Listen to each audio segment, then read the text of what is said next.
సౌతడ్క గణపతి. ఈ దేవాలయం కర్ణాటకలోని ధర్మస్థలం నుంచి 18 కిలోమీటర్ల దూరంలో ఉంది. ఈ ఆలయం బహిరంగ ప్రదేశంలో ఉంది. ఈ గణపతికి ఆలయ నిర్మాణం లేదు. స్థల పురాణం ప్రకారం పలువురు గోపాలులకు ఈ విగ్రహం లభించగా తీసుకెళ్లి దోసకాయలు పండించే ప్రదేశంలో ప్రతిష్ఠ చేశారు.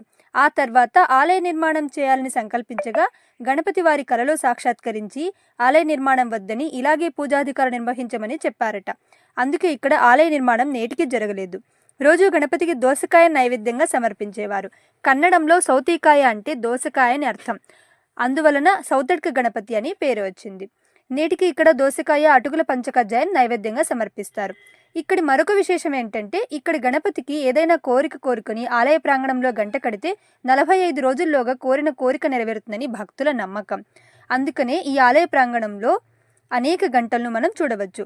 స్థానికులు గంట గణపతి అని కూడా పిలుస్తారు.